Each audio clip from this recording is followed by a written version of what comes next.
Good morning to one and all present here. Vande Mataram, a powerful salutation that means I bow to thee, mother. It's not just a song, but a heartfelt expression of love and reverence towards our mother country. Let's all stand in unity and pride as we sing Vande Mataram. To lead up in prayer, I welcome Sirishala.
Reminding us of our values and vision, it's now our honor to extend a heartfelt welcome to the distinguished guests who have joined us today for the grand finale of our Toastmasters and investiture ceremony.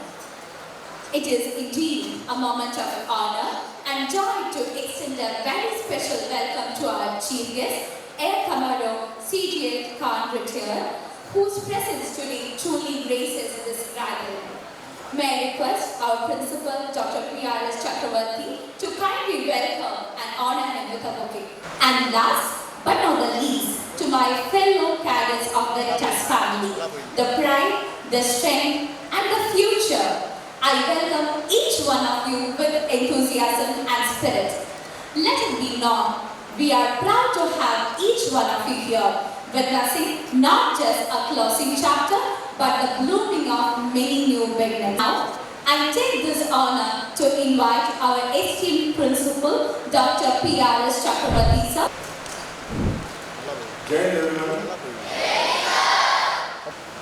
At Veritas Sainik School, we made it a point that this day will be celebrated as a mark of the true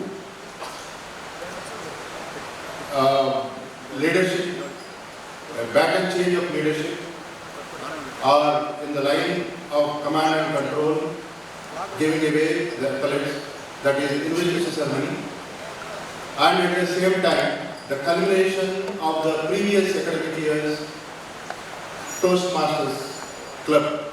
It is a grand finale of Toastmasters.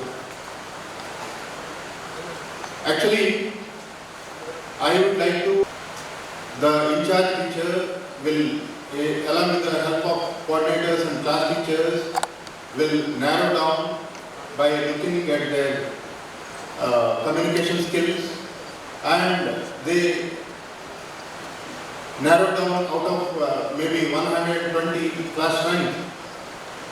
They will filter them and make it to 20. Ultimately, every support was given to them, topics were given, they were given to time to prepare. After that, a final look will be taken into their preparation. Ultimately, 6 participants will participate in that class-wise Toastmasters episode. They will be presenting their topic in front of the entire school, and one winner will be chosen out of that class. I am telling you, one winner out of 120 cadets is selected from that particular class in that episode of Toastmaster. Like that, we have 9 episodes for 9 different classes.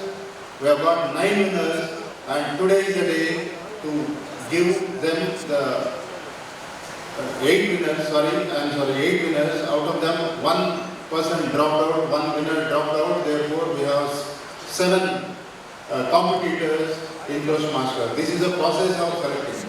And I am telling you, I am assuring each parent that cadets were given ample opportunity to prove themselves as a speaker and as a leader, grow them in their life, grow in their life as leaders.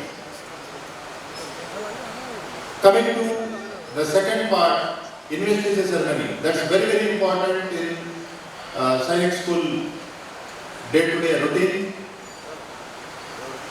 The moment you come, one person, one cadet has given an order to stand up.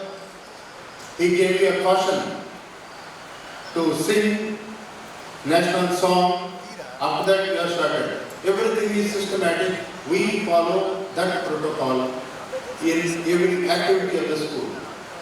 In that process, we need leaders. We need leaders to take care of each house. We need leaders to take care of the entire school event. We need leaders to take care of our sports events. That's how we nurture the leadership among the cadets.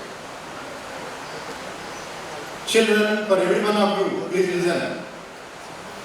We have selected your house captain, your sports captain, your school captain in a thorough process. It is not a simple process at all.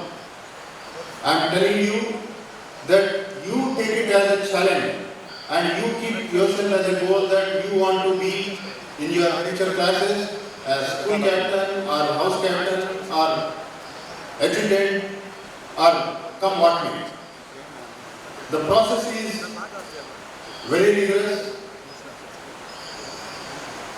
They will be given a competition on essay writing, there will be competition on NCC parade. Their academics will be taken into consideration. Their communication skills in the form of lecturettes will be taken into consideration. There will be a group discussion, they will be assessed how well they adjust in the group. There will be ultimately an interview by our director sir, dean sir and self, and if possible chairman sir also would join. Under this process, marks are given, evaluated, and ultimately the best cadets are selected as your leaders. Without wasting much time, we have 3 events to be celebrated today. Firstly, our Toastmasters Club Grand Finale. In that, we want to nurture even the little kids. Therefore, even the small kids are participating. LKG, UKG, we believe they are going to come here and they are going to speak in front of you all. An LKG child, UKG child will come and speak for 1 minute, 1.5 minutes. That is the kind of nurturing we are doing. After grand finale of Toastmasters Club, we have National Music Day celebration that is going to be very, very special. Though they are going to present one song, it has got a lot of significance. After that, we are going to have coveted and decorated investigation ceremony. Without wasting much time, I call upon my colleague Gayatri ma'am to take the program further. Thank you, Jay. Thank you, sir. Thank you so much for your valuable words. Jai Hind, everyone. It is with great pride and excitement I welcome you all to the Toastmasters Grand Finale. Our journey began last June. What a journey it has been. From the very beginning, the aim of Toastmasters Club was not to just help students to speak, but to help them express, lead and grow. Over the months from June to April, each class became a stage of its own. We witnessed a variety of speeches with students delivering powerful thoughts, humorous stories and inspiring messages. With every session, confidence grew, voices strengthened and personalities blossomed. Through a careful process of observation and encouragement, students were screened, guided and filtered not to find perfection but to highlight progress. And today, we proudly present our top 7 finalists, but the ones but in spirit. But before we step into the much awaited grand finale, we have something special, a little Toastmasters. These are our budding speakers from the junior classes, ready to charm us with their short and sweet messages. Let's give them a big round of applause and our support as they take their first steps into the spotlight. To our finalists, this is your moment. And to the audience, enjoy every word, cheer loudly, and celebrate the power of student voices. Thank you, and let the finale unfold beautifully. Jai and a very pleasant morning to all the staff, cadets, and teachers. I am M. Samir Farhan of Class 10E, a proud member of Toastmasters Club. Before we dive into the grand finale, we have a very special segment that truly warms our hearts, the Little Toastmasters. These are our youngest cadets filled with big dreams and bright words. They may be small in size, but their thoughts are something we can all learn from.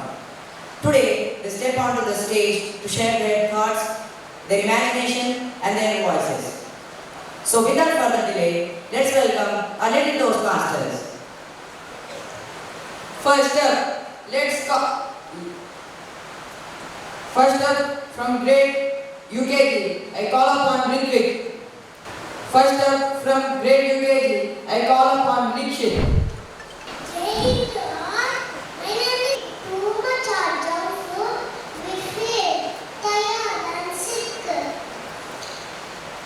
It's okay. He ate little bit in the birthday party.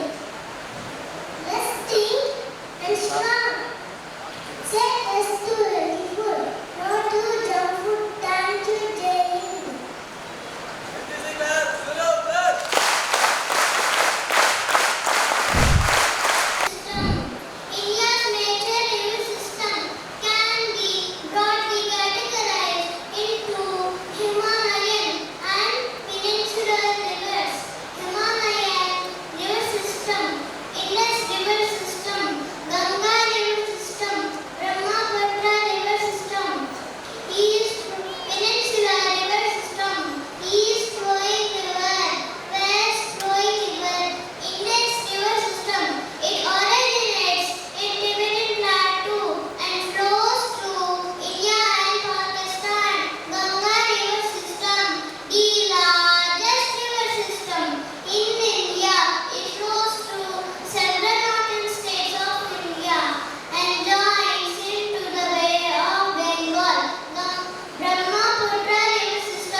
a skilled outsider, or a deserving local.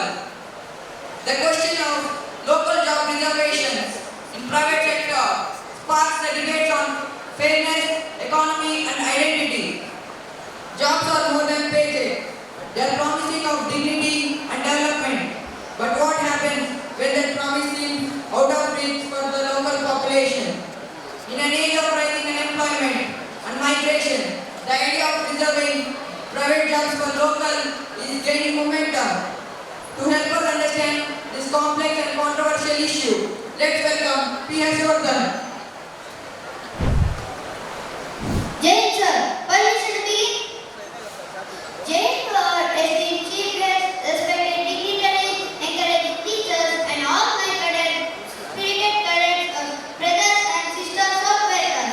I am young Harshavardhan of grade 5C, and I feel excited and blessed to be standing here before you today to speak regarding local reservations in private jobs and share something that truly matters to us all.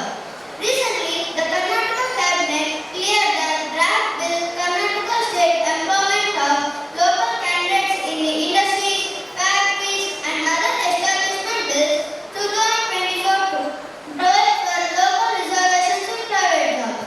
The bill mandates the appointment of local candidates in 50% management positions and 70% non-management positions in the industries, factories and other establishment bills. This proposal evoked a sharp response from business in Bengaluru, the Center for Information Technology, Startup, Global Capability Center and Pharma Industry. This has forced the Karnataka government to withhold the bill for more comprehensive review. What has been the history of implementation of local reservations for private jobs? The attempts of state government to introduce the local reservation in private sector is a decade-long story. The Maharashtra state government set the ball rolling in 2008 with an attempt of 80% reservation to son of soil. The Andhra Pradesh government passed a law mandating 75% local reservations in 2019. The Haryana state government provided 75% local reservation in private sector in 2020. This was held unconstitutional by Punjab and Haryana legislature. Potential in a state by creating confidence burden. For example, Haryana's quarterly complaints report to be submitted by the companies appraising local reservation implementation. Ambos inclusive growth. Developed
life. It must be government to arrive at the consensus. In conclusion, the Indian states thrive on multicultural talent that India has to offer. Restrictions of employment for narrow political gains is akin to killing the productive golden goose. Here I conclude my speech. Thank you and Jai Hind.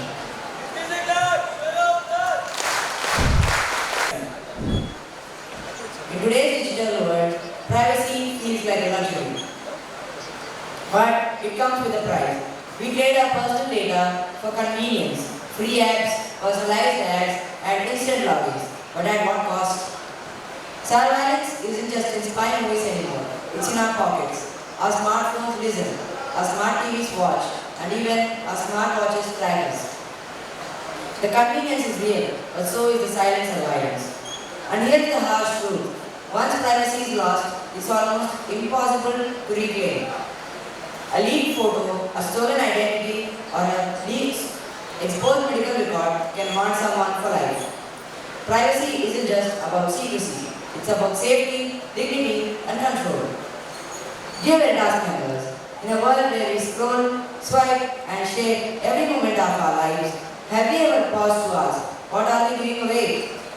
Our speaker Chaitra takes us into the unseen cost of our connected lives. Let's remember, protecting our privacy is not paranoia, it's self-respect. Flag pasted in the Black Box Society 2015 notes that every online action to be searched, clicked, and purchased needs invaluable information. This data is then sold to advertisers, political campaigns, and even for government.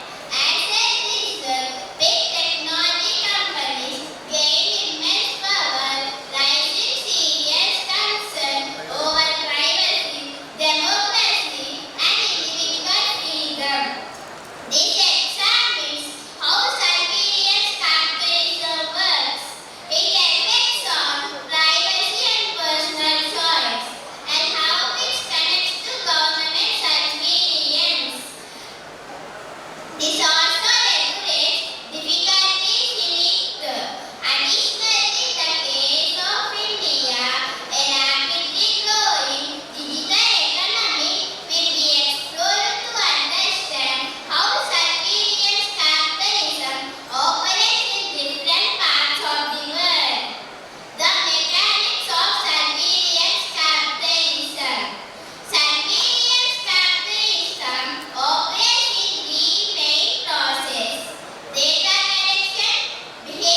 are ambassadors of Indian culture and strength. In a world that rapidly globalizing, reconnecting with its diaspora is not just symbolic, it's strategic. India is not just a country, it's a civilization that has spread its roots far beyond its borders.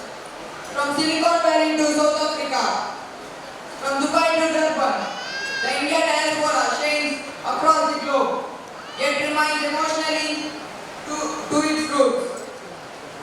India's true strength doesn't just lie in its population, but in its global popularization. The Indian diaspora contributes not just to remittances, but to reputation, innovation, and influence. Today, our speaker, Hashni Priya, explores how India can build stronger bridges with its global family, just emotionally, but economically and culturally too. Permission to begin, sir. Jai to the Honorable Chief Guest, respected dignitaries, below teachers, and all my dear Veritas students, brothers and sisters. I cadet P. Ashwini of grade 7th B. I feel truly and honored to stand before you today. It's a proud moment for me to share my thoughts on this meaningful occasion. With your kind attention, I would like to speak Reuniting India with its diaspora. In the last 50 years, the global migration has surged, and India has played a central role as the most of recipient and remittances of the country with largest diaspora. India must do this. It really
higher, because it's time for the voices that carry power, purpose, and presence.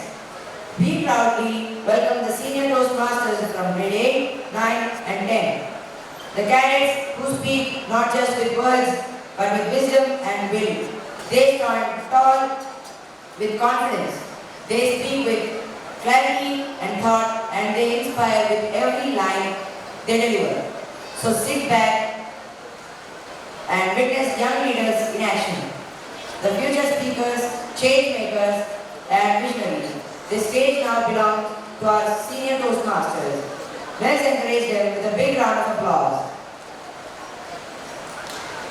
My query, when it comes to national priorities, should a country fill its plates first or petrol tanks? Food security versus fuel security is no longer just an economic debate. It's a question of survival and sovereignty. Can we power our cars without emptying our plates? Can we grow crops without sacrificing energy needs? India has battled famines, built green revolutions, and diversified energy mix. But today, it faces a dual challenge, nourishing its people while energizing economically. Which should come first, food security or fuel security? The tug-of-war between food and fuel has become one of the most crucial debates of our time. Let's now invite Sri Kumari to explore this topic, food security versus fuel security. Thanks for the permission to begin. Dear to honorable chief guests, respected dignitaries, beloved teachers, and my dear enthusiastic cadets of Veritas Sainik School.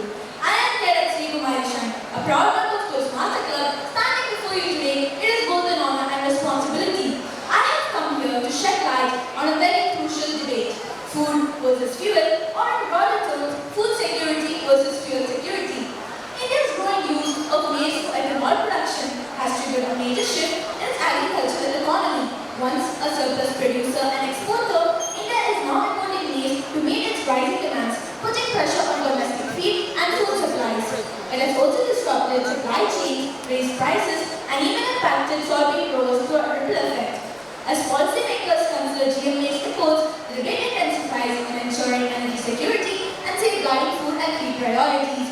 What are biofuels? According to the FAO, biofuels are energy carriers derived from biomasses. Various biomasses can be used to produce bioenergy, including food and non-food crops, agricultural waste, industrial waste, etc. Ethanol. Ethanol-based biofuels are the most preferred alternative to conventional fossil fuels. This is due to the fact that they emit less carbon dioxide compared to them. When ethanol is produced directly from food crops such as rice, maize, oilseeds, sugarcane, etc., it is referred to as 1G or first generation technology.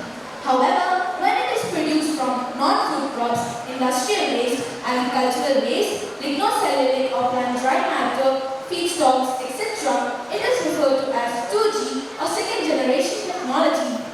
Why is India promoting biofuel production? Firstly, enhancing its energy infrastructure. By promoting biofuels, India can build a more resilient energy infrastructure, lessening its reliance on a single energy source and promoting various renewable resources. Secondly, import substitution.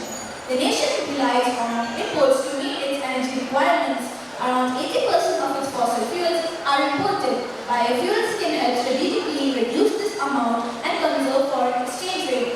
For instance, India's crude oil bill would come around $4 billion per annum. Thirdly, Indian crude oil price hikes can significantly offset negative economic impact on moderate price hikes. Lastly, addressing environmental concerns. As per the NITI Aayog, petrol blended with around 20% ethanol would reduce carbon monoxide emissions by 50% in two-wheelers and 30% in four-wheelers. However, the push for ethanol production has not come without its challenges, particularly in the area of food security. How does India's food security, biofuel production impact the food security of the nation? According to the FAO, crop diversion and climate change are the main threats to food security in the long term. Let us dive deeper into the subtopic. Firstly, crop diversion. The nation relies on first-generation technology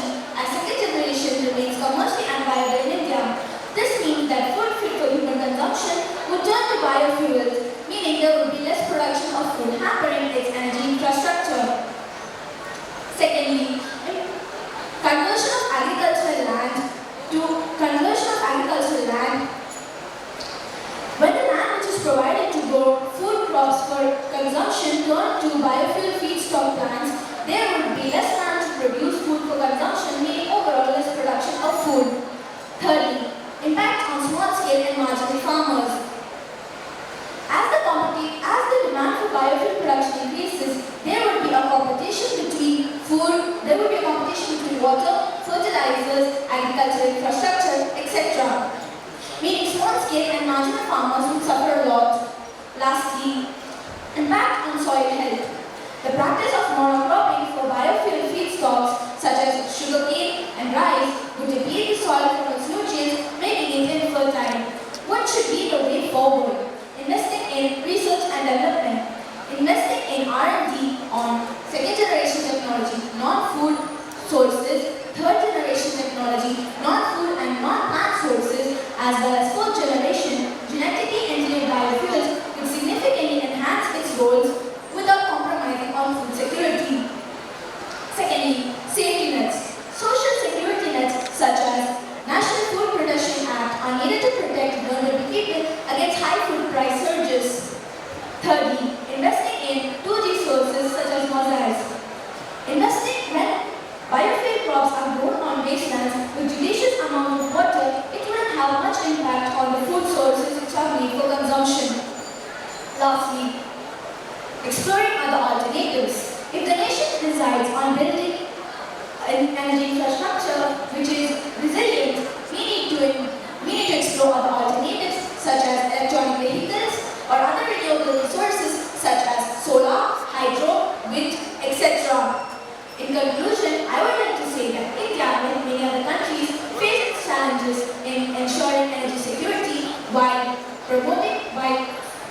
prioritizing other important aspects of life such as agriculture and food security. Policies aimed at sustainable living should do so without impacting other aspects. Thank you and Jai Hind.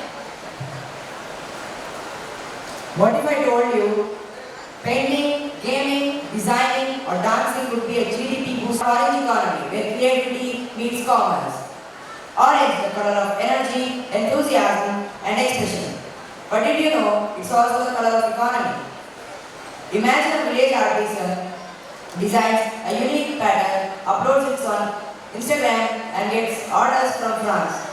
Or a dancer from Delhi goes viral on YouTube and lands 100 deal. That's not fantasy. That's the orange economy in action. And it's growing every minute in India. India's young minds are creating not just art but value. Let's welcome Ayuddin to talk about India's journey into the orange economy. Jai sir, permission to begin. Jai to respected chief guest, honorable dignitaries, teachers, and honorable below Veritas Sainik School. I graduate as Ahil from grade 9G, standing in front of you to highlight a topic named orange economy. The orange economy in India, unlocking the power of creativity. The orange economy is often referred to be as a creative economy, including sectors like cultural, creativity, and intellectual properties, which are the primary drivers of value creation. This encompasses a wide range of industries such as music, film, art, design, architecture, publishing, advertising, software, gaming, performing arts, fashion, handicrafts, and digital content.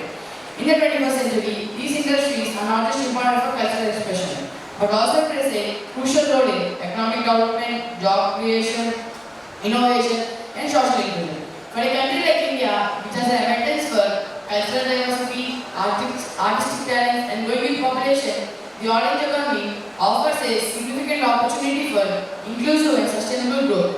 India's cultural wealth and demographic dividend. India has a rich cultural heritage that dates back thousands of years, emphasizing a variety of art forms, languages, culture, tradition, and festivals.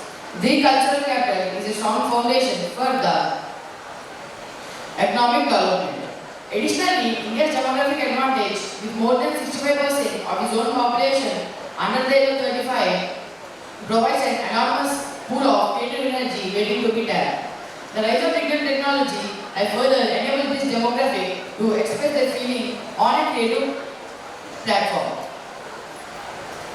The orange economy,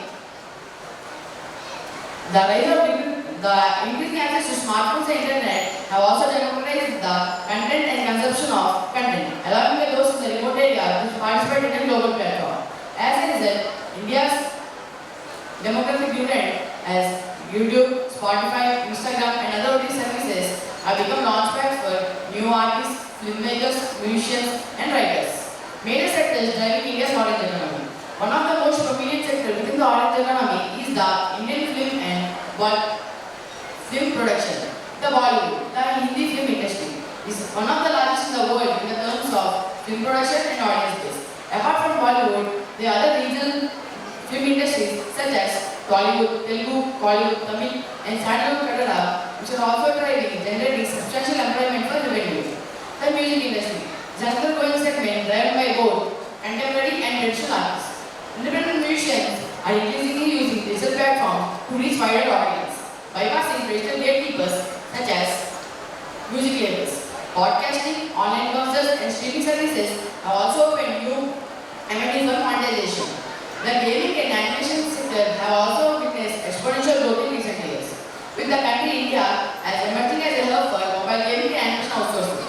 The country is seeing a surge in startups and freelancers in this space. The rise of esports and integration of gamification in education and markets highlight the potential of this sector. The India's traditional crafts and handicrafts also plays a crucial role in this orange economy.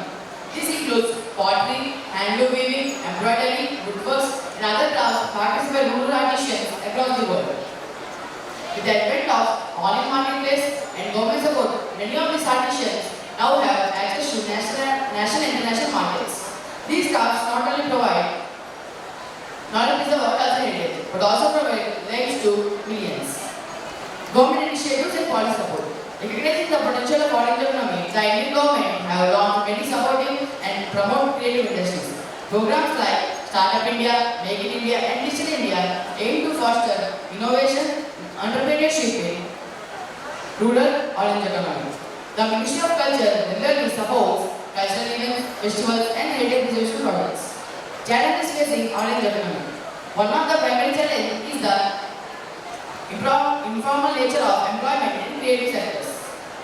Many of the artisans are working without formal contract, social security and contract income, making them vulnerable for exploitation and government insecurity. Lack of finance, infrastructure and digital technology, many of the artisans now have problem in orange economy. Another crucial challenge is the undervaluation of arts and culture is crucial. Many creative careers are often seen financially viable and social prestigious, which make many young people to pursue them professionally. The way forward. To truly harness the potential of orange economy, India must adopt multi-pronged strategy. The government and private sector collaboration can help in creating a robust ecosystem for creators, including training, mentorship, funding, and legal support. Secondly, India must recognize intellectual property rights framework to ensure that all the creators are adequately protected and rewarded for their work. Thirdly, great investments in infrastructure, digital technology, and internet connectivity, especially in the rural areas, ensure that creativity is not limited for geographical or social economic background. Lastly, societal perceptions about the value of creation and art is crucial. In the conclusion, I would like to say that the orange economy holds an immense promise towards India, offering a path to economic diversification, youth employment, cultural preservation, and global soft power. With its vibrant tradition, young talent, and growing digital capabilities, India is well positioned to become a global leader in the creative industry. With this, I would like to conclude my speech. Thank you, Jenny.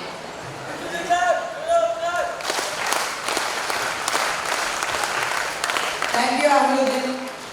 In 1976, India had a tool, delimitation. Decades later, the debate is back. Should we redraw our electoral map? With growing population, gaps between states, the question is not just when, but how. Lines drawn on maps may seem simple, but in a democracy, those lines shape the power of people. In India, delimitation determines how voices are counted and who speaks for whom. It's technical, it's political, and deeply impactful. What if your vote suddenly had more power than someone else, just because of where you live? What decides how many MPs a state sends a parliament? Walk us through this democratic I invite Krishna Mohan.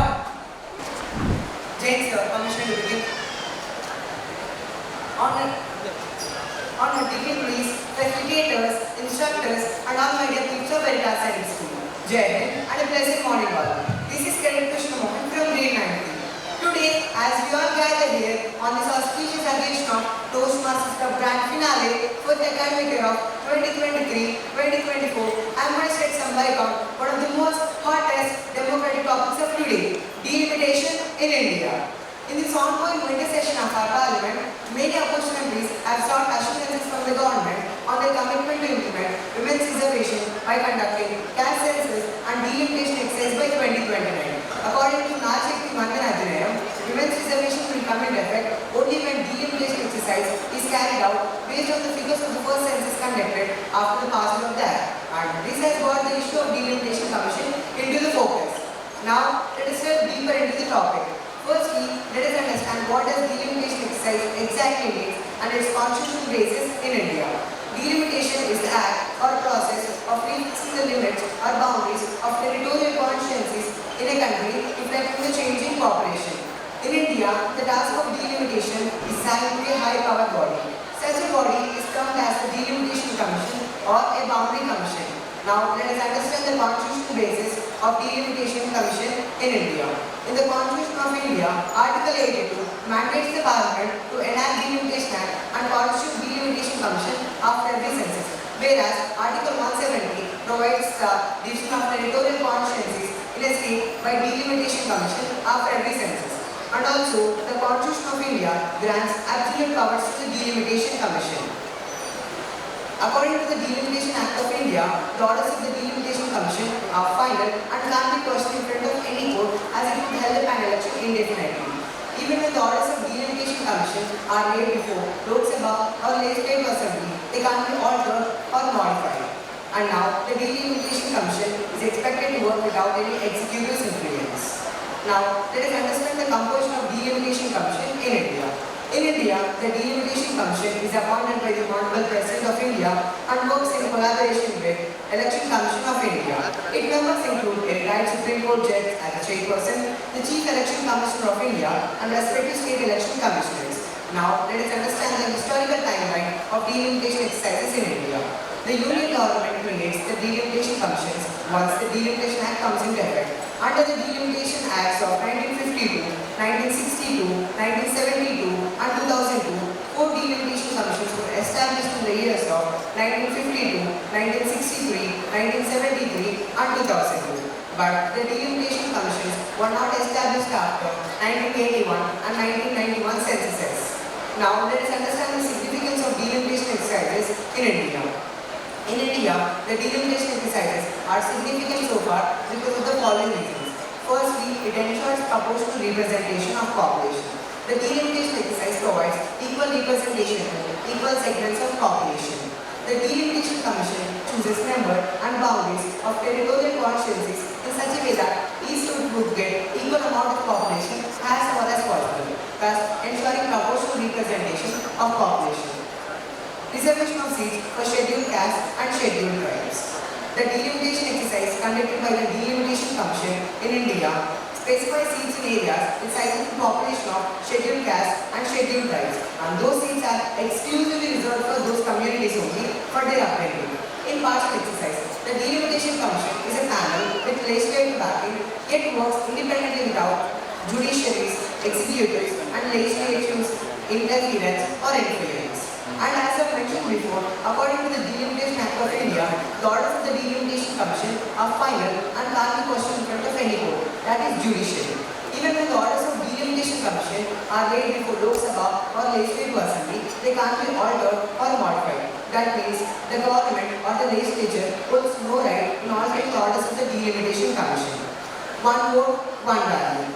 The Delimitation Commission ensures that the sacred principle of one vote, one value is followed.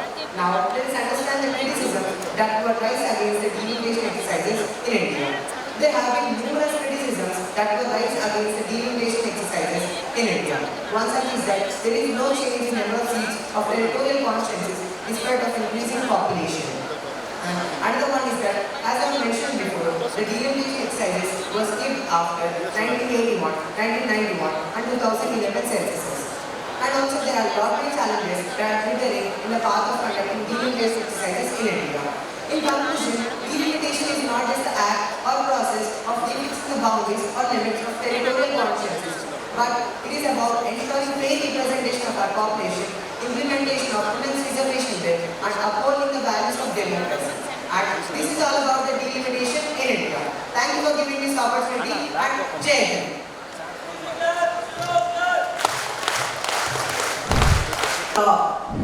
Justice must not only be done, it must be seen to be done. But for decades in India, justice was seen only through the eyes of men. In 1937, a young woman named Anna Chandi dared to challenge that ends. She entered the courtroom as India's first female judge at a time when women were barely seen in law. She once said, "Each day I walked into the courtroom, I felt not just the weight of a robe, but the weight of proving I belong." She didn't just deliver justice, she delivered a message. Women don't need permission to lead.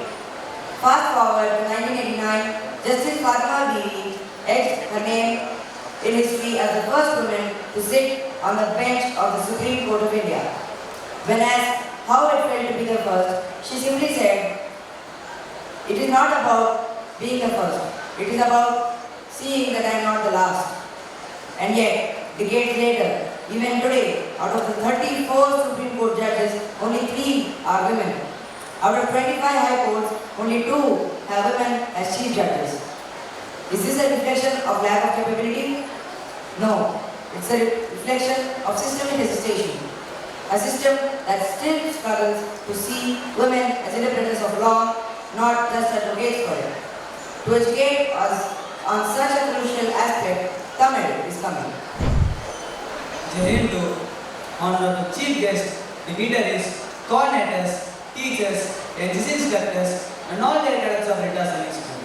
I am Cadet D. Tamil, a member of Toastmasters Club, standing in front of you to speak about from bar to bench and empowering women in judicial system.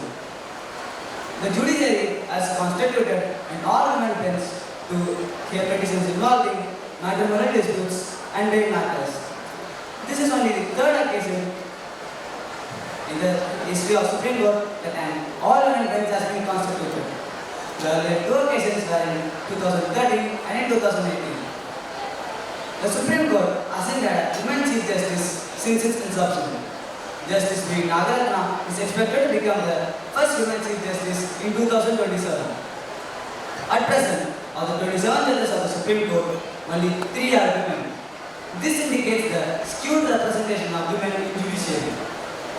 The disparity is not limited to Supreme Court, but is pervasive at all levels of the judiciary. There are several factors which are institutional and structural, limiting the women's representation in judiciary. Addressing this disparity is essential to ensure equitable access to justice. Let me throw some light on the status of representation of women in judiciary. Supreme Court. There are only 3 women judges out of 27 judges, including the CJI at present. The proportion is 11%. There have been only 11 women judges in the history of Supreme Court so far.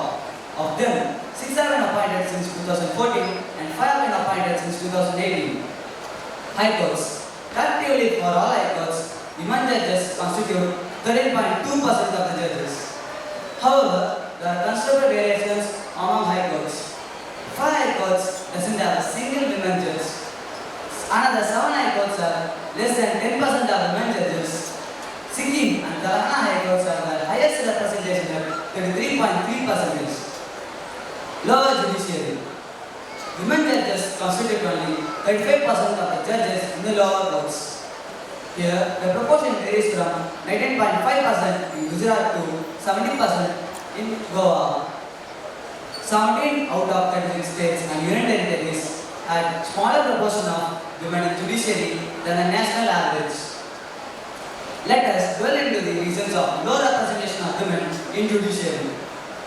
Judicial rules. Article 233 puts up the condition of soundness of practice as an advocate. to be eligible for the appointment as district judge. The judiciary interprets this as continuous 7 years of practice. Most state judicial rules dictate minimum age of 35 years for entry as a district judge through direct recruitment. No one below the age of 55 years can be appointed as a judge in the Supreme Court. Marriage and family responsibilities have limited the ability of women to compete for roles in judiciary. Uncomfortable environment. The environment is hostile and sexist, making it difficult for many litigators to grow as professionals. According to a research paper, Structural and Discretionary Bias, appointment of women judges in India, 13 judges of the 19 interviewed have acknowledged the gender bias that exists in the appointment structure of judges to the Supreme Court and High Courts. Lack of supportive infrastructure. The dearth of supportive provisions and infrastructure from lawyers to maternity leave have also contributed to high attrition rates amongst women lawyers. In 6,000 courts across the country, 22% of them doesn't have separate toilets for women. And also, many women law graduates are preferring to join the corporate sector. Lack of enabling provisions. The quotas for women have been implemented in lower courts of many states. These policies are yet to be implemented in the higher judiciary. States like Assam, Rajasthan, Andhra Pradesh, Telangana, Odisha have these enabling provisions and have greater than 40% of women judges. What are the consequences of lower representation of the women in judiciary? Firstly, it leads to prejudiced judgments. Courts sometimes lack a gender-sensitive perspective, which results in biased decisions, especially in cases of sexual violence. Secondly, there are deficiencies in legal reasoning. A more diverse bench enriches our understanding on gender issues and a more diverse bench enriches our understanding on social realities. Thus also a trust deficit. People begin to question whether judiciary represents all sections of society when women are underrepresented. What will be the approach going ahead? Firstly, we need gender sensitization. Judges and law students must be trained to understand and handle gender issues with empathy and insights. Nextly, we need gender bias task forces, committees that study how gender affects court decisions, much like those in United States. Also, a strong mentorship system is a key. The senior women judges and lawyers get the younger ones and help them to grow in the field. As we come to the close, representation of women in judiciary has seen a gradual uptick. However, despite recent improvements, women continue to face bias in the judicial field. Both institutional mechanisms and social change are necessary to overcome the bias and make judiciary truly representative. Thank you for giving me this wonderful opportunity to speak about this attention-grabbing topic. Jai Hind. With that inspiring note, we draw the curtains for now on the electrifying journey of our Toastmasters speeches. Each voice that I caught today was not just a speech, but a spark of confidence, clarity, and courage. But the stage is far from quiet. As a rhythm of expression makes way for the melody of celebration, let's now turn our attention to a solemn celebration, the World Music Day.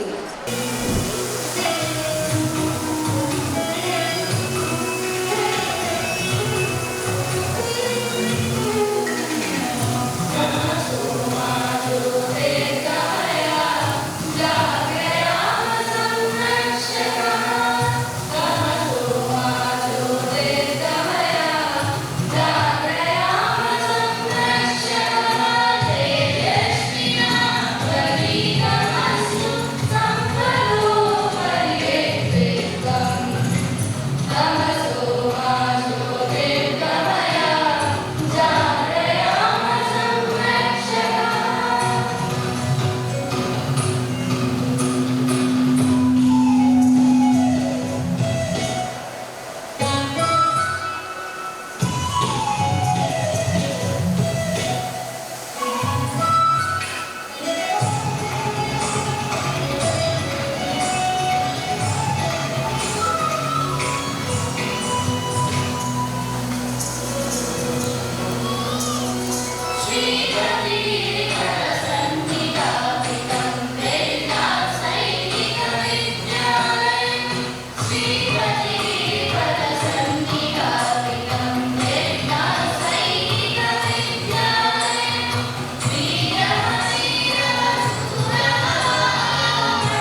Now comes the moment you all been waiting for. The time to celebrate effort, talent, and triumph. It's not about just winning a prize. It's about honoring the dedication, the discipline, and the dreams behind each achievement. I would like to request our director to speak about the efforts put in by these successful speakers today behind the screen. How much hard work they have put in. I request director sir to kindly speak about this. Jai Hind everyone. Again, Jai Hind everyone. When speakers are presenting on the stage, the least we could do is stay silent. I'm not very happy with your behavior today, so ensure you correct it in the coming forward sessions. I know most of them are new now, but that is not a reason to show this kind of attitude. With that, looking at all the performance of Toastmasters, I want to start with little ones. For them to stand on a stage at 4 years or 5 years, I think we have to give really a big round of applause for the teachers who have trained them. That too, they have done it in a matter of 2 days. This decision was taken before 2 days and they could present it on the stage today in front of 1700 members. That is not a small feat. Let's give a big round of applause for all the teachers who have been responsible for it. NCC clap, shuru kar.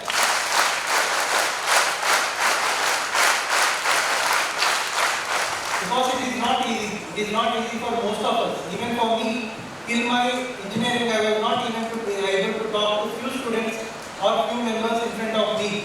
But children at this age, coming in front of stage, standing here without fight, even if their presentation might be little below par, or if there are some corrections, it is accepted because the monumental occasion it has been, the presentation and everything. And coming to the seniors, it's been very hard time for us as judges to try to find out mistakes even though they are done. To find out almost close to perfect level speeches have been delivered today. We try to find ways to cut even 1 mark so that we can show a winner. That level of precision has to be calculated, and in fact we have to discuss among ourselves to discuss the winner. I think they have done a phenomenal job. We have to encourage these students to go on to national level and international level too. And when such competition arises, we are going to assure that the school will be sponsoring for such events. And we will ensure that the children get limelight on the highest stages as much as possible. And this dedication and hard work is not only for this 7 or 8 cadets who have performed. Close to 150 cadets has participated in this program, and 70 cadets has participated on the stage, and then these 7 cadets have won, and the final 2 cadets will be winning the prize. And it is not that remaining cadets have not done their best, but there are few aspects where the winners have done slightly better than the other people. With this, I expect our principal sir to declare the result of the Toastmasters ceremony. Thank you.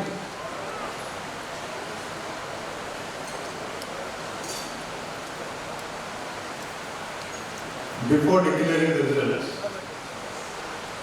the kind of push, the kind of encouragement that our management is giving to these speakers, a cash prize of rupees 1500,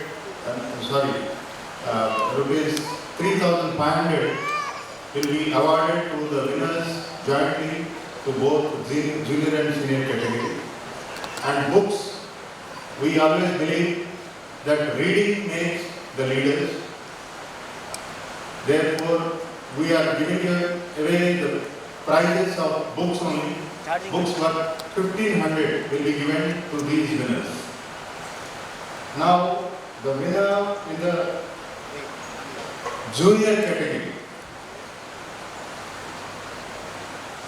it is Harshini with a ranking of 9. It is actually the difference between winners and the second runners is very, very less, but cadet Harshini stood top of the table. I request Harshini to come onto the stage and receive the prize. I request Director sir to kindly give away the prize for junior Toastmaster.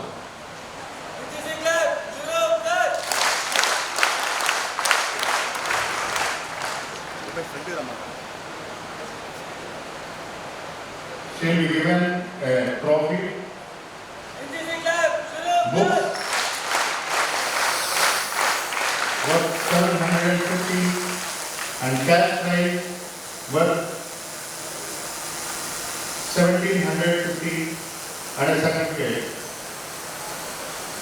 Congratulations. The Toastmasters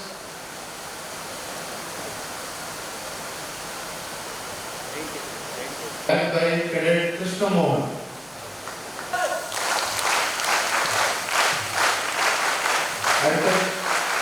Directors and our dean sir to kindly join in giving away the prizes. All the participants of this Toastmasters event, starting from UKG, Cadet Rikshit from UKG. Cadet Rikshit from UKG.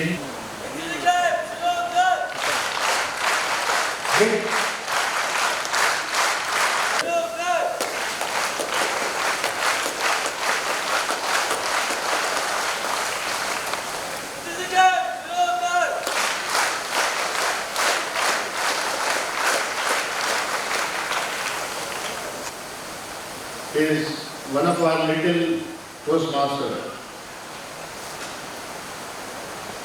Next, Cadet Charan.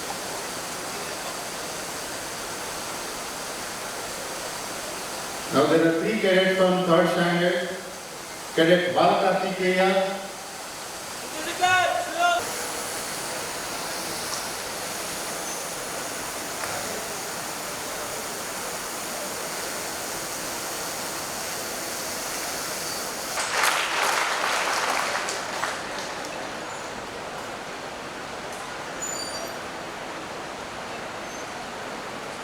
Next, Cadet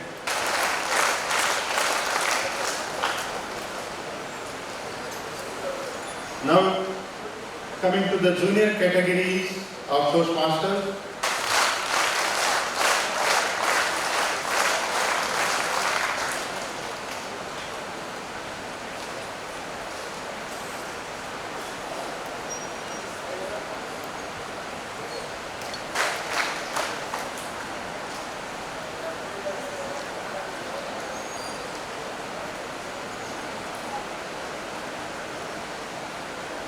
Cadet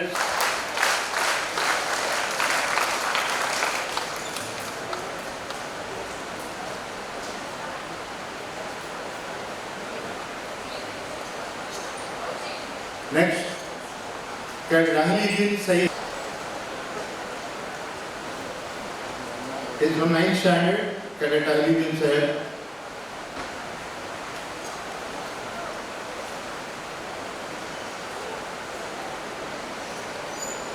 In the senior category, the margin was very, very narrow. People have spoken really well. But as the anchor cadets, they told, it is only the recognition of their hard work and dedication. Everyone is a winner, but this is a symbolic one. But all the support work behind the screens, these successful speakers owe a lot to him. On behalf of our Veritas Sainik School fraternity, I would like to request our director sir to kindly honor him with a token.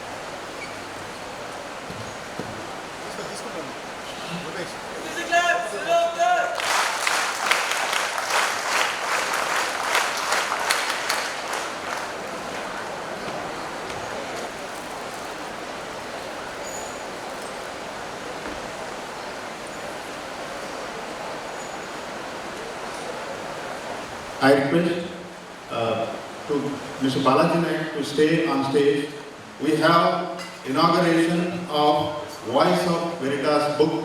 These are the compilation of all the speeches that were rendered by our speakers during the Toastmasters Club.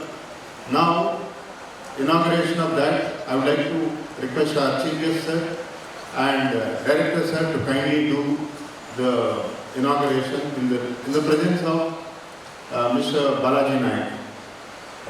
Treasure type The idea behind this is, I owe completely to Dean sir.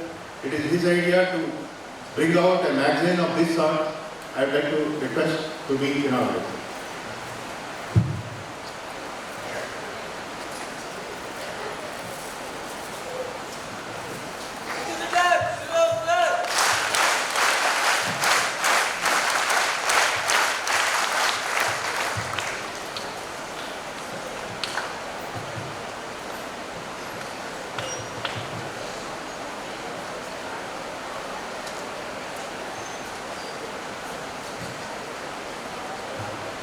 Thank you very much, Director sir. Director sir, I would like to request you to kindly take your seat. May I request our Dean sir to speak few words? Principal, Vice Principal, coordinators, all the teaching faculty, not teaching faculty, all the ex-servicemen, dear parents, and my dear cadets. Jai to all of you. It's a great honor and privilege for me to stand before such a spirited and disciplined gathering at the finale of Toastmasters Club, and also in the ceremony of the proud leaders. This occasion is not just a celebration, it is a defining moment in the journey of every cadet who have been appointed or who have been felicitated. Let me tell you, to the Toastmasters in the beginning, I would like to start with the little Toastmasters. The little Toastmasters, the way they are presented is really amazing, wonderful, unbelievable.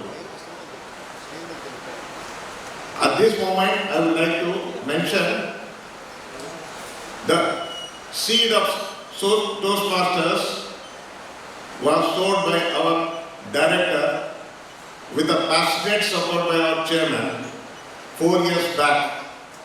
This was started 4 years back. I am very sure you must be very happy to see how the children are presenting themselves as a great orators. Further, recently he came out with another idea. Another seed is sown to present the little Toastmasters, and within the 2 days they got ready and presented themselves. I am 100% sure in the years to come, these seeds, these little Toastmasters will germinate into a great leader and great orators. Toastmaster is not only public speaking. It is for you to find a voice and stand in a confidence to express your thoughts with clarity and conviction. It doesn't just come by easily. It is by practice and dedication. All those cadets today, I must congratulate the Toastmasters who have gone through the tough competition, having won in their own respective sections and now competing at the school level is really, I must tell you, you have gone through a vibrant platform. Toastmasters is not only public speaking skills, it is a leadership skills in action, I can say. Therefore, you must continue this practice of public speaking wherever you get an opportunity. Now coming to our proud appointees of today's investiture ceremony. The sashes and the badges you got doesn't make you a leader. It only gives you opportunity to lead people. You must understand this. Therefore, what position you have got is not earning. You are not earning this position. You have accepted the duty to perform in that appointment. You have to perform your duty with honesty, integrity, and truthfulness, and always be fair to your fellow cadets. In the Veritas Sainik school, you are being molded not only for various professions, but also as a patriot with a special purpose. Every word of yours is actually should inspire in action and carry conviction and carry uphold the values.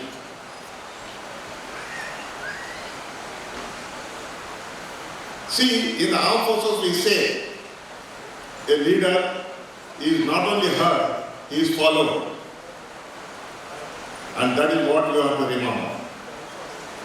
As I said, your every word should inspire action, uphold the dignity of the school, the spirit with which this Veritas school is being run.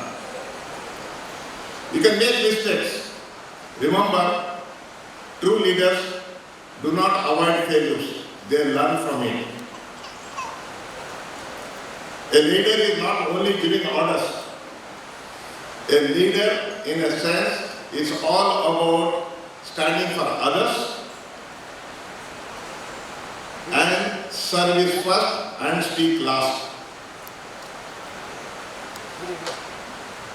Most important thing is you have to lead by an example.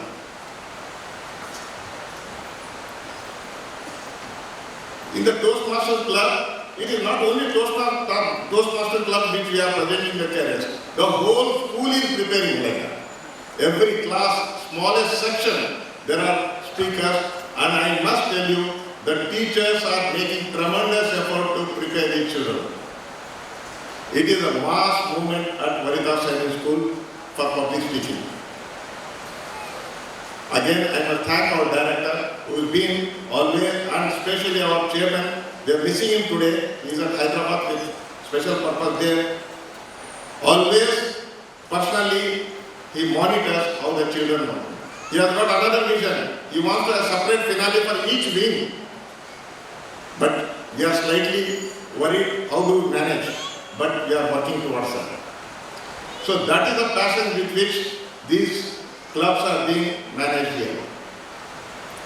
Lastly, I would like to talk to the entire cadet fraternity. You are the part of the legacy where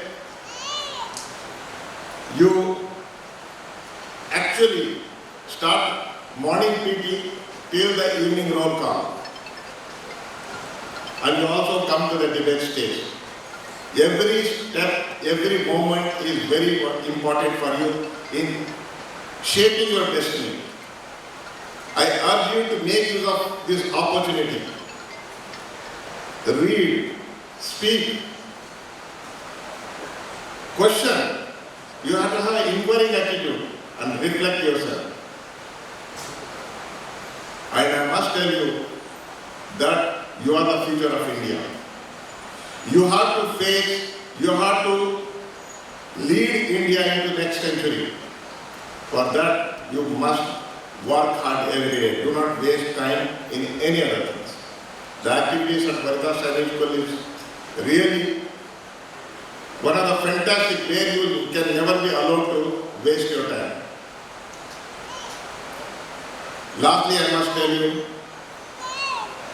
leadership is not holding position. It is holding on to the values of the school, values of the family. Again, communication is not only speaking well, it is inspiring well to the others. Therefore, again I urge you, your every action should be sharp, every word should be further sharper with wisdom, kindness and purpose.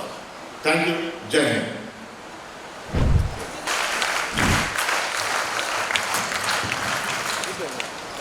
Thank you, sir. Now I would like to welcome our director, sir, to speak few words on this special occasion.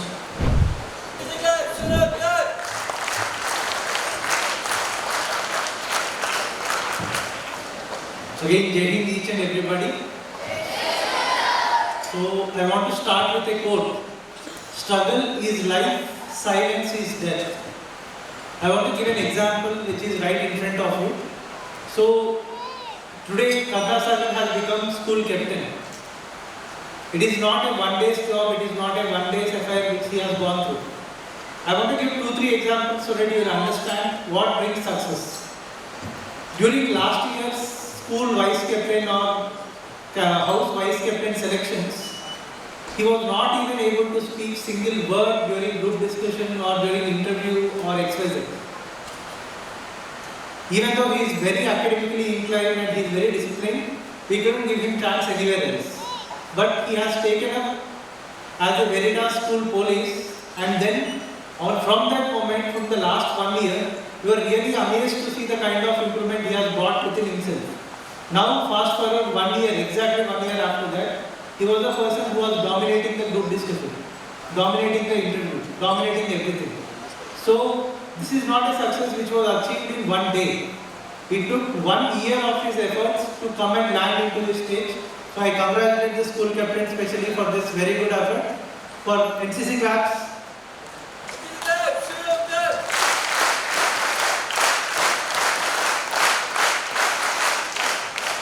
Please sit down.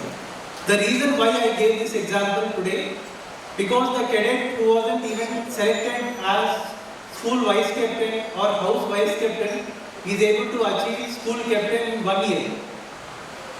You have to understand what is behind this. If you are ready to put all your efforts in right direction, anything can be achieved. The cadets who are sitting there, you might be having some fun talking to your friends or chit-chatting XYZ. The moment you land on the stage, that is a true recognition for each and every one of you. So, if you are really interested to develop yourself, start by taking this as an inspiration. In 1 year, see how you can change your own life. Sitting there is not fun. Standing here and getting accolades or getting NCC claps is fun, is achievement. Understand that and work towards it. And coming to Toastmasters, we have come up with an idea because our assembly already has 3 speeches lined up every day, but the length of speeches was only 2 minutes. But we wanted to make sure our cadet presentation is up till national level. So we have come up with Toastmasters. Yes, idea was mine, but the complete execution credit goes to Khan sir, because we have seen days where he was even there till night 10:30 to 11:30 to train the cadets so the next day students will be able to perform well. Now it has become a phenomenon where more and more children want to join in Toastmasters. In this occasion, I want to confirm that 2-3 new clubs have been taken place. Entrepreneurship club, which was started last academic year, which we could do only 3 episodes. This year it will be held continuously throughout the academic year. Literary club will be taking shape, and along with science club. And our dream, Chairman sir's dream, my dream, and management's dream is that on the same day next academic year, the finale of all the clubs should happen at this very stage, so that more and more students can get opportunity, get exposure. Winning and losing doesn't mean anything. If you are able to face this stage at maybe 10 years or 15 years down the line, then sky is the only limit which you can achieve. So I expect each and every one of you to focus and have an aim for yourself. Aim doesn't mean you can't enjoy it. You enjoy it, but keep an aim that I want to stand here next year. And work with a full commitment. 100% next year, I should be able to give you as an example for the cadets who are there in the next academic year. That is success. Sitting and clapping is not success. Standing in front of the stage, getting claps is a success. Try to achieve that success. And with this, I want to conclude. I thank all the parents, all the staff, and all the cadets who have come here and joined us in this occasion. And in online, many of the viewers, parents who couldn't come here are already seeing us. Thank you everyone. With your continuous support, we want to further increase the level with which we put our students in place. And every time we stand to upgrade ourselves, we are open to feedback. Every time we try to listen to parents and implement few things. Thank you for being considerate and getting everything. Thank you. Jai Hind.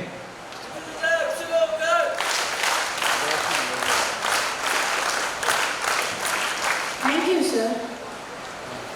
The vote of thanks is of paramount importance as it serves as a gesture of gratitude and appreciation towards all those whom we have have contributed to the success of an event by expressing heartfelt thanks.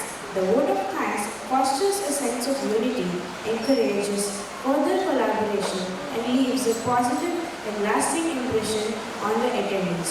So, it's my privilege to invite on the podium Vice Principal Sir Sri Nagarjuna Garu to propose a vote of thanks. Thank you, Srinidhi. Jai Hind, everyone. This is Nagarjuna, Vice Principal of Veritas Sainik School, Tirupati. It's my proud privilege and heartfelt responsibility to deliver the vote of thanks on this memorable day, a day that marks leadership, excellence in communication, and the spirit of students' empowerment. Today we witnessed two significant milestones. First, the investiture ceremony, where young leaders were entrusted with responsibility, and next, the grand finale of our Toastmasters club, where voices turned into vision and thoughts into powerful speeches. Firstly, my deepest gratitude to our beloved chief guest, Air Commodore CGH Khan, retired. Sir, your gracious presence and for inspiring our students with your powerful words and humble wisdom, your time and energy both are appreciated, sir. Thank you so much. To our director, principal, guests, speakers, evaluators, and Toastmaster dignitaries, thank you for adding stature and learning to today's event. Your encouragement has added real value to our students' journey. Next, to our teachers and club mentors, thank you for consistently and constantly nurturing young minds, not just in classroom, but also on platforms like this, where students learn real-world skills like leadership, confidence, and communication. To our student council members and Toastmasters, you made us proud today. You have proved that when students are given space and trust, they rise above expectation. Whether it was taking the oath of leadership or delivering those compelling speeches, you showed strength, clarity, and a character. To the organizing team, coordinators, teachers, front office staff, administrative staff, NCC in charges, ex-servicemen, floor in charges, house masters, transportation department, food department, technical, non-technical staff, volunteers, and anchors, a big thank you for making this day so smooth, professional, and heartfelt. Your planning and execution behind the scenes made everything look seamless on stage. A special word of appreciation to the parents and guardians present here. Thank you for your unwavering support. Your encouragement is the wind beneath our students' wings. A very special thanks to our camera and photography department. You have captured not just a moment but memories. The proud smiles, the confident speeches, the symbolic oath-taking, all frozen beautifully for us to relive again and again. Your work ensures that today's event will be remembered, not just in our minds, but also in photographs and videos that speak. Louder than words. Thank you for being a silent storytellers behind the lens.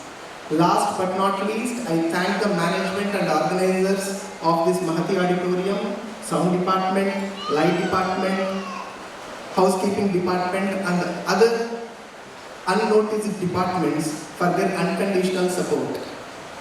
In conclusion, today was not just an event, it was a celebration of leadership in action and communication in motion. We have lit two flames in our children, one of responsibility and another one of expression. Let's nurture both.